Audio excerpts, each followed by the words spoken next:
Tibor Rubin was 21 years old, private first class, rifleman. His unit was retreating to the Pusan perimeter, and someone had to stay behind to hold the hill. Rubin volunteered. In the next 24 hours, one man would hold off hundreds of North Korean soldiers and save an entire regiment. July 1950. Southeastern Korea. The Korean Peninsula. The 8th Cavalry Regiment was in retreat. North Korean forces were advancing south at speed.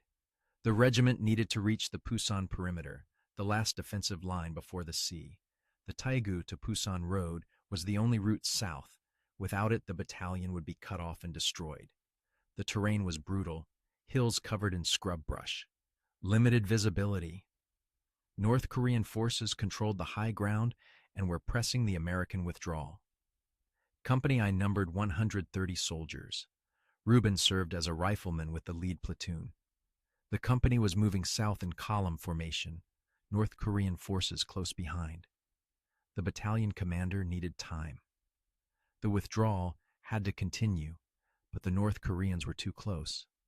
Someone had to slow them down. A hill overlooked the road. Hold that hill. Keep the road open. Lose that hill. Lose the battalion. The company needed a volunteer to stay behind and defend the position.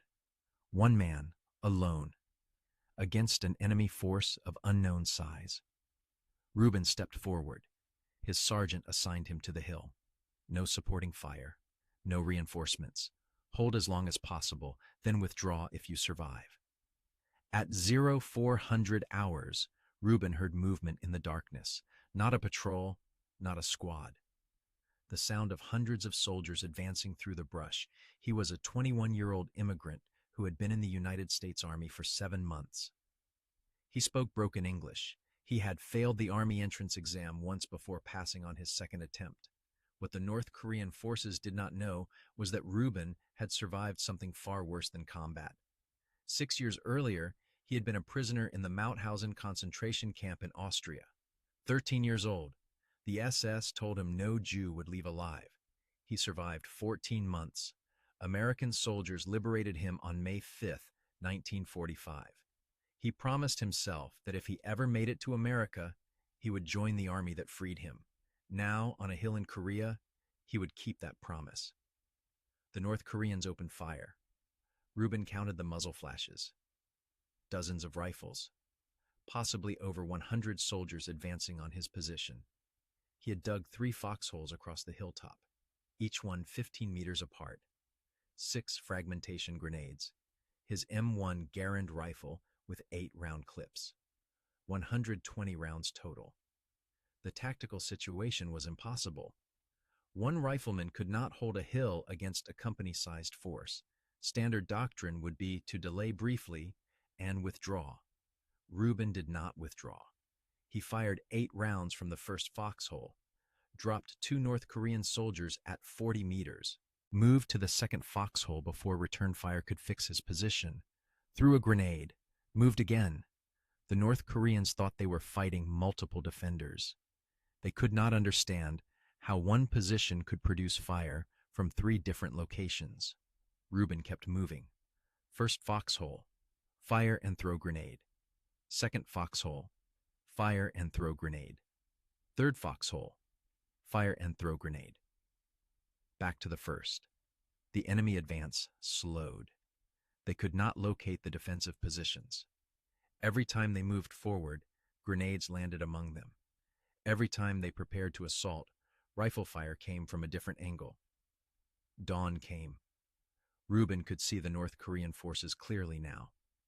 He counted approximately 200 soldiers in the valley below. They were not withdrawing.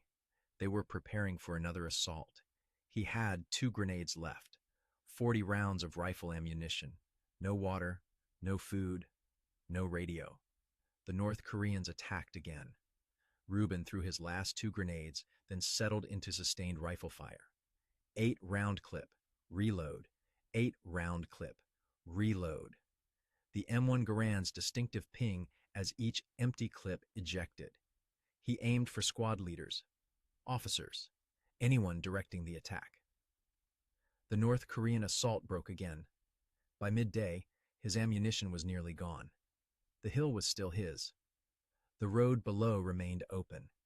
He later estimated he had inflicted between 30 and 50 casualties. The North Korean commander could not commit his full force to assault one hill while American forces were withdrawing down the road. The delay cost the North Koreans their chance to cut off the 8th Cavalry Regiment. By 1600 hours, the tactical situation had changed. The battalion had successfully withdrawn south. The road was no longer critical. Rubin had done his job. He abandoned the hill and moved south. The 8th Cavalry Regiment completed its withdrawal to the Pusan perimeter without losing the battalion. Corporal Leonard Ham later wrote in his Medal of Honor nomination that Rubin had saved countless American lives and given the regiment precious time to regroup. But Rubin's war was not finished. 3 months later, October 30th, 1950, Unsan, North Korea. The 8th Cavalry Regiment had broken out from Pusan and advanced north into North Korea. Intelligence had failed to detect massive Chinese troop movements across the border. That night, Chinese forces launched a coordinated attack against American positions. The assault came from multiple directions, overwhelming numbers. Company I was defending the southern end of the regimental line. A 30 caliber machine gun position anchored the defense. The gunner was killed in the first minutes of the attack. The assistant gunner took over and was wounded.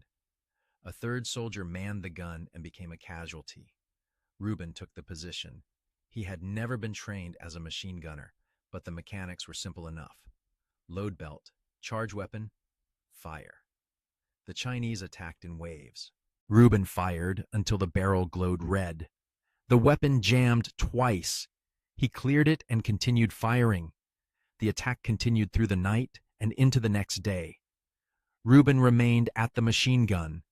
His sector held while positions to the left and right collapsed. Finally, the ammunition was exhausted. The Chinese were inside the perimeter. The position was overrun. Rubin was severely wounded. Multiple gunshot wounds. He was captured on November 2nd, 1950. The Chinese identified him as Hungarian-born and offered to repatriate him to Hungary, which was now a communist nation. Rubin refused. He was an American soldier. He would remain with his fellow prisoners. The prisoner of war camp was located in North Korea. Approximately 500 American prisoners. The conditions were designed to kill through starvation and disease.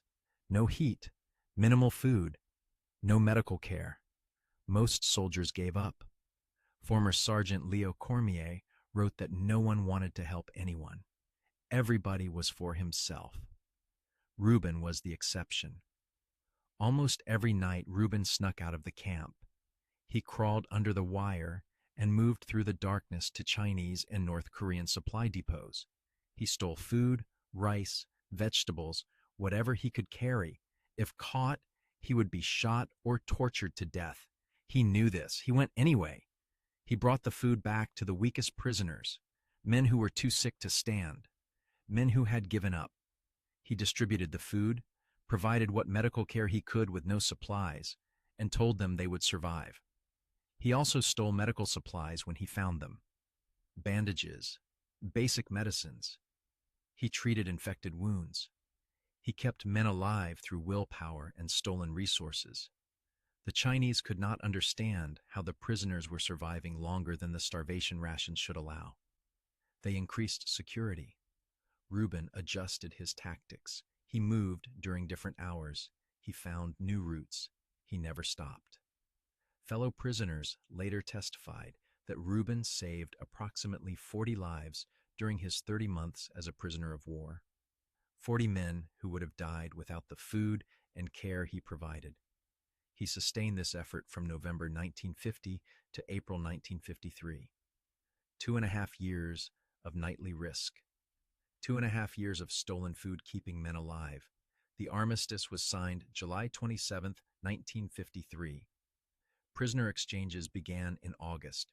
Rubin was released and returned to American control on April 20th, 1953, before the final armistice. He had survived Mauthausen. He had survived Korea. He had survived the prisoner of war camp. He weighed 98 pounds when he came home. The 8th Cavalry Regiment recommended Rubin for the Medal of Honor multiple times during the war.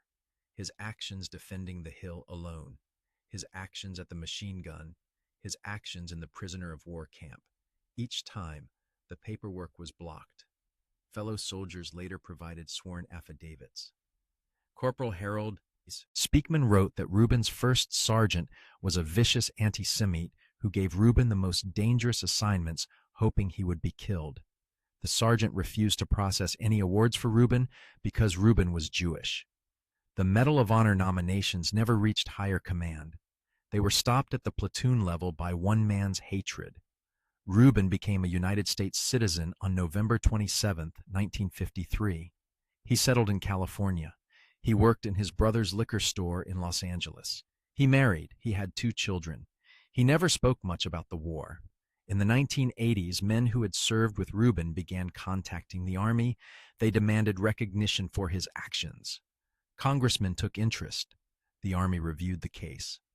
In 2002, Congress passed the National Defense Authorization Act. The law required the military to review war records of Jewish and Hispanic American personnel from World War II through Vietnam. The purpose was to identify cases where racism had prevented proper recognition. Rubin's case was one of the first reviewed. The documentation was clear: multiple witness statements, detailed accounts of his actions, medical records confirming his wounds, fellow prisoner of war accounts of the food he provided. September 23, 2005. The White House. President George W. Bush presented the Medal of Honor to Corporal Tibor Rubin. 55 years after the Korean War, Rubin was 76 years old at the ceremony. He told President Bush the medal was the highest honor of the best country in the world. President Bush stated that by awarding the medal, the United States had acknowledged a debt that time had not diminished. The citation reads as follows: Corporal Tibor Rubin distinguished himself by extraordinary heroism during the period from July 23, 1950 to April 20, 1953, while serving as a rifleman with Company W, 8th Cavalry Regiment, 1st Cavalry Division in the Republic of Korea. While his unit was retreating to the Pusan perimeter, Corporal Rubin was assigned to stay behind to keep open the vital Taegu to Pusan road link used by his withdrawing unit. During the ensuing battle, overwhelming numbers of North Korean troops assaulted a hill defended solely by Corporal Rubin. He inflicted a staggering number of casualties on the attacking force during his personal 24-hour battle, single-handedly slowing the enemy advance and allowing the 8th Cavalry Regiment to complete its withdrawal successfully. Following the breakout from the Pusan perimeter, the 8th Cavalry Regiment proceeded northward and advanced into North Korea. During the advance, he helped capture several hundred North Korean soldiers. On October 30, 1950, Chinese forces attacked his unit at Unsan, North Korea, during a massive nighttime assault. That night and throughout the next day, he manned a .30 caliber machine gun at the south end of the unit's line after 3 previous gunners became casualties. He continued to man his machine gun until his ammunition was exhausted. His determined stand slowed the pace of the enemy advance in his sector, permitting the remnants of his unit to retreat southward. As the battle raged, Corporal Rubin was severely wounded and captured by the Chinese. Choosing to remain in the prison camp despite offers from the Chinese to return him to his native Hungary, Corporal Rubin disregarded his own personal safety and immediately began sneaking out of the camp at night in search of food for his comrades. Breaking into enemy food storehouses and gardens, he risked certain torture or death if caught. Corporal Rubin provided not only food to the starving soldiers, but also desperately needed medical care and moral support for the sick and wounded of the prisoner of war camp. His brave, selfless efforts were directly attributed to saving the lives of as many as 40 of his fellow prisoners. Rubin was born in Pasto, Hungary, on June 18, 1929. He was one of 6 children. When he was 13, the Nazis sent his family to concentration camps. His parents and one sister were murdered in the Holocaust. He survived Mauthausen for 14 months. American soldiers liberated him in 1945. He promised himself he would join the army that freed him.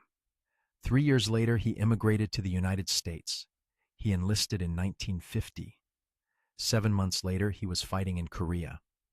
He retired from the army and lived quietly in California. He rarely discussed the war. His son Frank said he was funny and down to earth, got along with everyone, and remained religious his entire life. In 2016, President Barack Obama signed legislation renaming the Long Beach, California 5A Medical Center after Rubin. Tibor Rubin died December 5, 2015, in Garden Grove, California. He was 86 years old. He is buried at Riverside National Cemetery. His Medal of Honor is displayed at the National Museum of the United States Army. A 13-year-old boy survived the Holocaust by sheer will. 21 years old, he held a hill alone for 24 hours. As a prisoner of war, he risked his life every night for 30 months to steal food for dying men. 40 soldiers came home because one man refused to let them die. That is what the Medal of Honor measures. If these stories matter to you, subscribe to the channel. There are more than 3,500 Medal of Honor recipients. Everyone has a story like this.